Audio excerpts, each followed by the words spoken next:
Dur mында. Dur dey мында.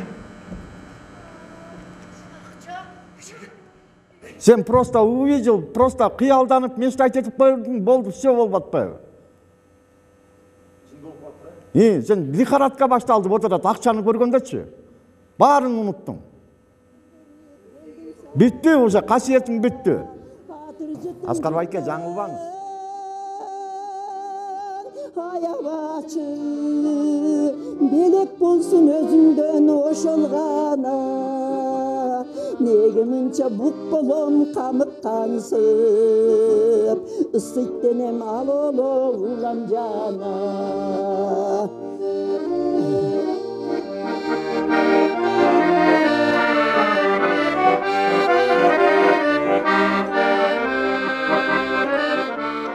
Оба, Муратбек Рыскулов атындагы Нарын областык академиялык музыкалуу драма театры тууралуу сөз учугун улай турган болсок, музыка менен баштоонун өз себеби бар. Анткени республикабыздагы башка театрларга салыштырмалуу таланттын көп кырдуулугу актёрдук өнөргө гана эмес, музыка дүйнөсүнө сүңгүп кирген улуу композиторлордун куттуу жерде төрөлүшү да себеп болгондой. Эки тизгин бир чылбырды колго алган бул Нарын жылдыздары тобун учурунда кайсы аймактын эли болбосун чыдамсыздык менен күтүп, алардын чыгармаларын тыңдашкан. Ишенип кой, унутпайм мен да сени. Келгендеймен сөз. Бул театр Кыргыз улуттук академиялык драма театрынан кийинки эле Кыргызстандагы аксакал театр деп эсептейбиз да. Себеби улуттук Кыргыз драма театрына быйыл 90 жыл болот экен. Бизге 78 жыл болуп атат. Ошондо театрдын уюшулганы эсептесек 35-жылы Нарында колхоз, совхоз театрлары бириге баштаган экен.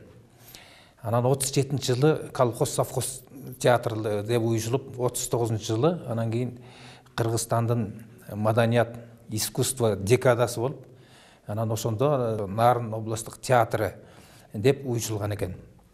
Ошондо тарыхыбыз баягы 78 жыл болуп кетип атат.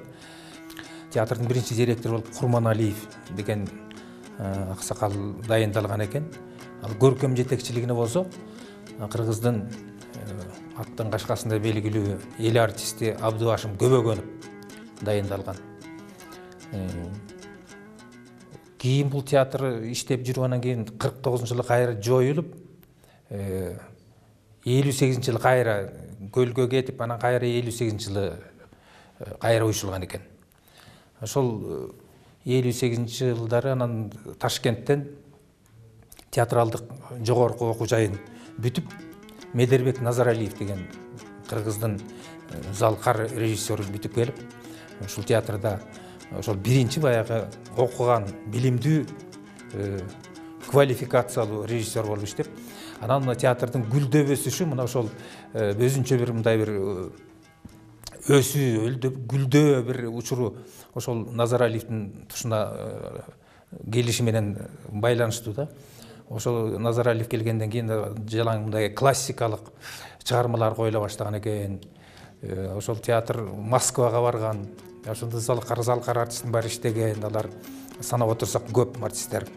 Шералиев, Капар Медетбеков, эл артисттер Бакирдин Алиев, Сейитказы Андабеков, Дүйшө Сариев, Акмат Бердибаев, Тамара Жумакаева, Ойсун Карасарты көп деп ушундай залкарлар театрда иштеген. Театрдын биринчи имараты азыр Нарын райондук маданият бөлүм иштейт. Бул жерге бул жаңы здание 77-жылы пайдаланууга берилген экен. Анан ошол 77-жылы ошо театрдын 40 жылдыгына арналып, ошол театрдын жаңы имаратка киришип, анан ошондо СССРдин эл артисти Муратбек Рыскуловдун наамы ыйгарылган экен. Мына ошондон бери театр иштеп келатат. Тарыхы өтө бай. Бул театр баягы дөңгөлөктүн үстүндөгү театр деп коет. Себеби дегенде анын өзүнүн түшүндүрмөсү бар. Театр 5-6 айлап гастролдо жүрүшкөн. Кыргызстан деле Кыргызстан эмес, Кыргызстан чегинен тышкары Казакстан, Каракалпак жана башка жерлердин баарына, Грузияга барышкан, Москвага барышкан, гастролда абдан көп жүрүшкөн да булар. Кичинекей баласы төрөлгөндө гастролго кетсе, баласы чоңоюп калган деп келишкен. Бул тамашалап атат.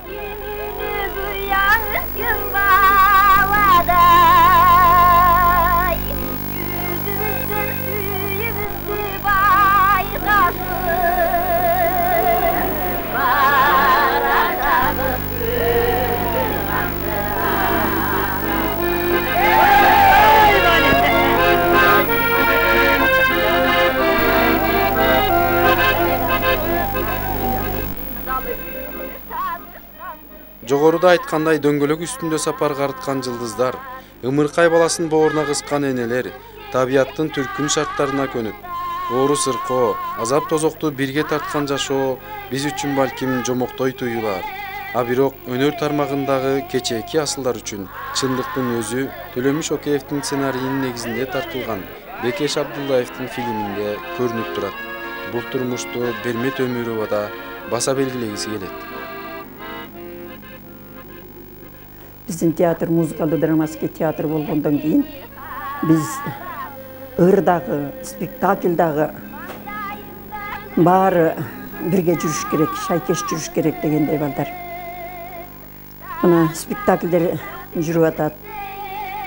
Биздин театр командировкага чыкканда Нарын театры келиптир дегенде бизде спектакль да болот эле. Сатира да болот эле. Анан концерт. Ошентип биз 3,5 саат анан эле ушундай көңүлдүү кол чаап, алы жаны калбай сурап калганда 4 саатка чамалап концерт берет элек. Ошон үчүн биздин театр эч убакта элдин көңүлүн калтырган эмес балдар.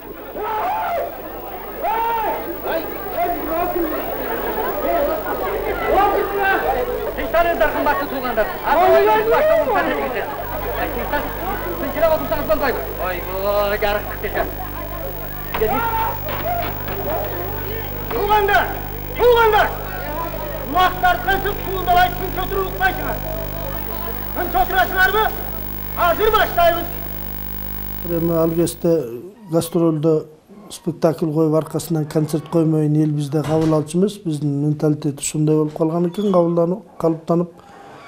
Биздин театр көбүнчө ушу концертке да көбүрөөк басым жасап, концерттик жагы бизде аябай күчтүү болчу. Кезегинде музыкалуу драма театрдыгын статусту алыш үчүн көптөгөн музыкалуу чыгармалар коюлган экен илгери.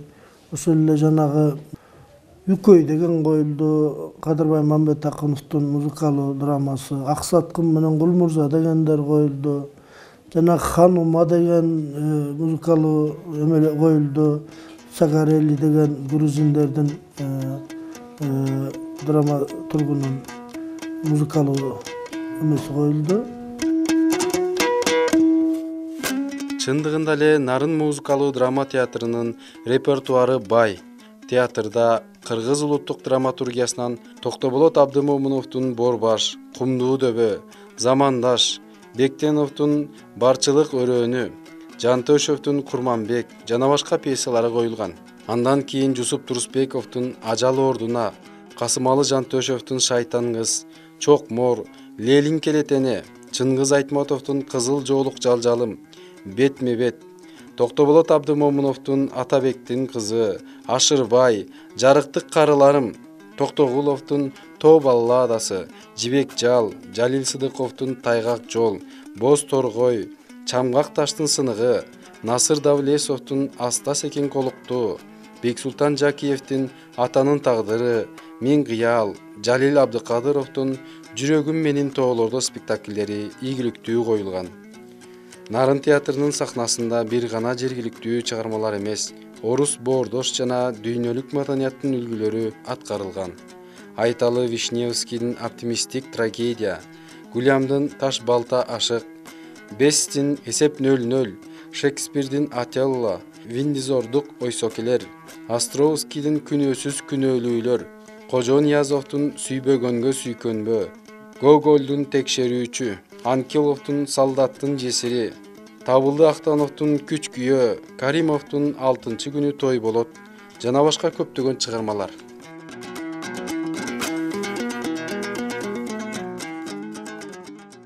Токтогулду Сибирге сүргөнгө айтаса, мен кыял деген пьесаны Нарынга сүргөнгө айтат.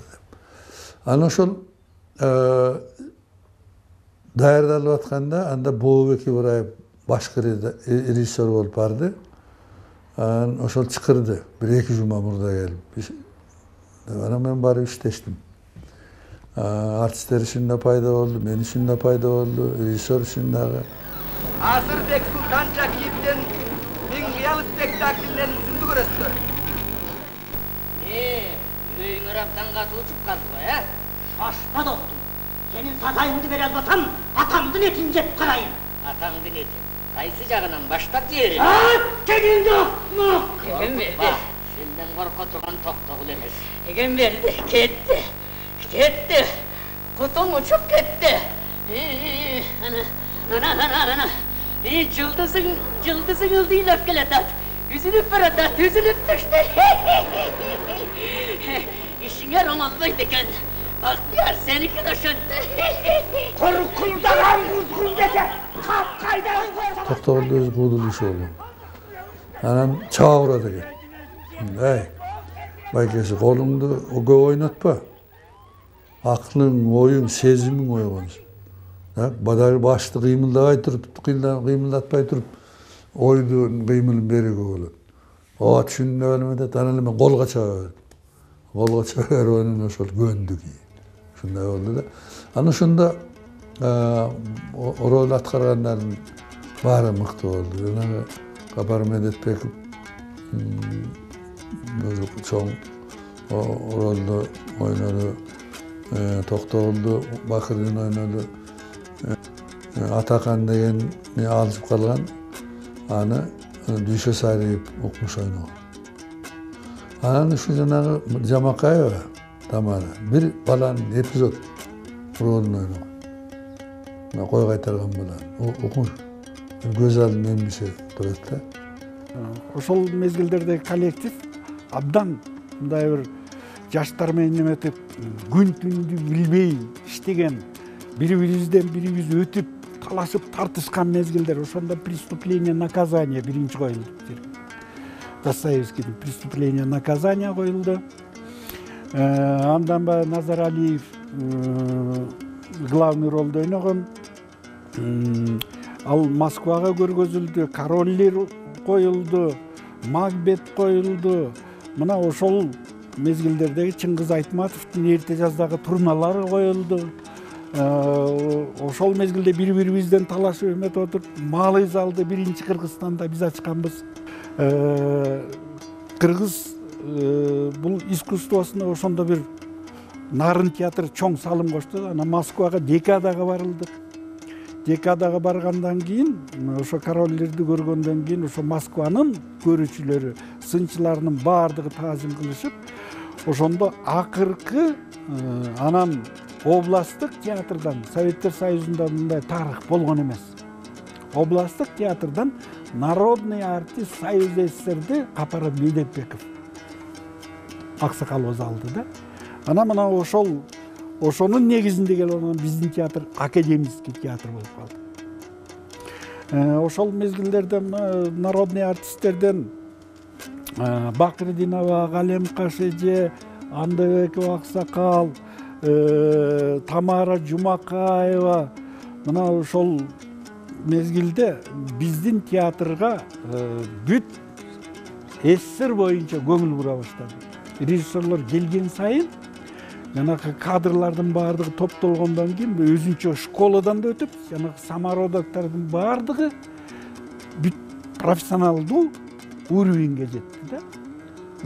Анан биздин театрда коюлган эмелердин баардыгы типаждар. Укмуш өзүнчө типаждар тандалган да. Мына ошол мезгилдерде күмөндөр. Мамытбек өзүнчө типаж, Канат, Кенжогул. Андан мурунку таланттар дагы кандайдыр бир өзгөчөлүк, өзүнө гана тийиштүү болгон таланттар бар болчу. Мисалы үчүн Абдыкалый Темиров дегендер, Сокой Сатыбалдиева, алардын дагы көрүп калдык. Садырбай Көмөчүв дегендер, алар менен да партнерлор болуп туруп ойноп калдык.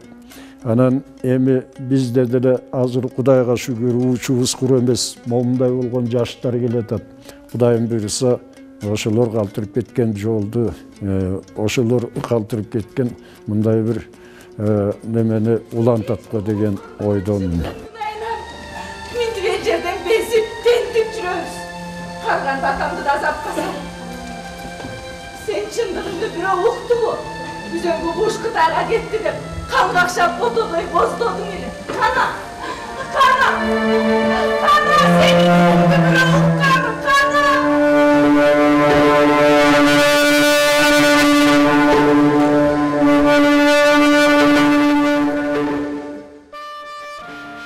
Өткөндө келип бир ушул театрдын жаштарынан көрүп алып ичим толду да. Азыр театрдын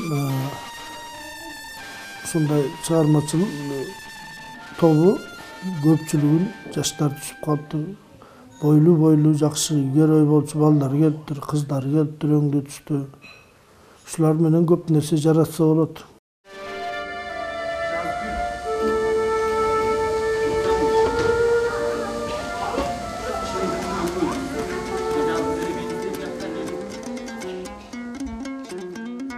Сахнада оюн жүрүп жатат. Бирок эл менен сахнанын ортосундагы бүгүнкү мамиле кандай? Бул бош орундуктар албетте куру болбос. Анткени жогоруда айткандай, жаш кадрлардын келиши театрга мыйзам болуп калган баягы каадасын бузушпай дале болсо улап келишет. Соңкүлгө, Солтон Сары, Аксай Арпа деген жайлоолорго баягы илгеркидей эле ошол автобуска туруп алып концертибиз менен барып турабыз. Андан тышкары айыл райондорду кыдырабыз. 2013-2017 жылдардагы баягы президенттин буйругу менен маданиятты көтөрүү боюнча стратегиялык планына ылайыктуу биздин театрда өзүбүздүн баягы урунттуу окуялар, ошолорго арналган чыгармаларды коюп келүүбүз. Мисалы, былтыр биз апрель революциясынын каармандарына ошол окуяга, ошол турмушубузда, коомубузда эмне болгон окуя болду эле. Каргашалуу канчалаган жаштар, биздин балдар көз жумган. Ошол окуяга арнап биздин театр Мурас деген чыгарманы койдук. Бул чыгарма ошол окуяны баяндайт, бул документалдуу, ошол окуя эмнеден башталды эле. Эмне түрткү болду эле, ошону көргөзгөн Мурас деген чыгарма болду. Бул чыгарманы биздин театрдын көркөм жетекчиси, Кыргыз Республикасынын эмгек сыйган артисти Жалил Абдыкадыров атындагы сыйлыктын лауреаты Акилем Кускаков койду. Жерибизди сактап калышыбыз керек. Колдойсуңарбы? Мындан тышкары театр жаңылык катары үстүбүздөгү жылдын 19 февралында Куурчак театрын түзүштү. Бул иш албетте театрдын жалпы жамааты үчүн чоң жетишкендиги, ийгилиги болду. Кудай буйрса, биринчи кадамдар бул паркетный кукла менен эметип буга бир көнүп алгандан кийин андан берки кол менен ойното турган куклага өтөбүз да, Кудай буйрса. Анан бара дагы бул ошо майда биздин келечегибизди тарбиялай турган дагы бир чыгармаларды тандап туруп, анан ошонун негизинде баягы спектакльди көргөзүп бүтүп, анан ошолор менен баягы мындай көрүүчүлөр менен чогуу баарлашып туруп, анан таалим тарбия кандай дегенде деген бир максаттар бар да, Кудай буйрса ошого жетебиз деп ойлойбуз да. Кичи залында курчактар менен жомок жүрүп жатса, чоң залында Чынара Калыбекованын Ботокөз аттуу чыгармасын режиссер Шамил Мендебайров иштеп, театрдын өздүк репертуарын кеңейтүүдө. Демек, академиялык музыкалуу драма театр бүгүн да өз аброюн башка театрлардын катарында жогору кармайт деген ишенимдебиз. Сразу биздин мамлекеттин ошол өзүнүн элине, өзүнүн гражданиндерине, инсандарына, адамдарга баягы кайдыгер мамиледе болбосо, адамдардын кайдыгерлиги жоголсо, бири-бирине болгон урмат, сый пайда болсо деген ойда. Анан кийин спектакльдин негизги өзөгү болгон бул баягы бомждордун жашоосу. Ошол бомждордун арасында дагы жанагындай тагдыры тайкы болсо дагы адамдык касиетин унутпаган, адамдык касиетин ылдый таштабаган канчалаган адамдар бар. Мына ошол адамдарды эсибизге ала жүрүшүбүз керек. Ошол адамдарды дайыма билишибиз керек. Биз деле жашообуздан мисалы көчөдө кетип барса, бирөөнү көрүп айтабыз, алкаш экен, бомж экен депчи. А бирок ошол адамдын тагдыры кандай? Ошол адамды алкаштыкка, бомждукка жеткизген ал эмне? Анын ар жагында кандай тарыхы бар өзүнүн? Мына ошонун баарын адамдар бүгүнтөн ойлонуп, бүгүнтөн бири-бирибизге болгон мамилебиз өзгөрсө, анда мен ойлойм мамлекетибиздин келечеги бар депчи. Жаш элек шайыр шатанган, алыска сапар аттанган. Кыймылдап поезд барасаң, кылгырып көздөн жаш тамган. Көрөнгө бул ыйык сахнага калтырган улуу таланттардын көрөнгөсү, уюткусу. Бүгүн да иш кызуусунда салттуу улай адатынча дөңгөлөк үстүндө. Жүзүңдөй бышкан мөлтүрөбүй, көзүңдөн жаным садага.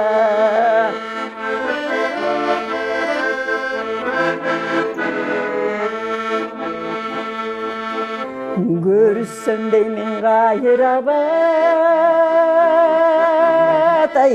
ойлосом оюн көңүл шат, жолуксам деймин кайрабат. Театр ачып жаткандан ой, нарындан жаккан саламга.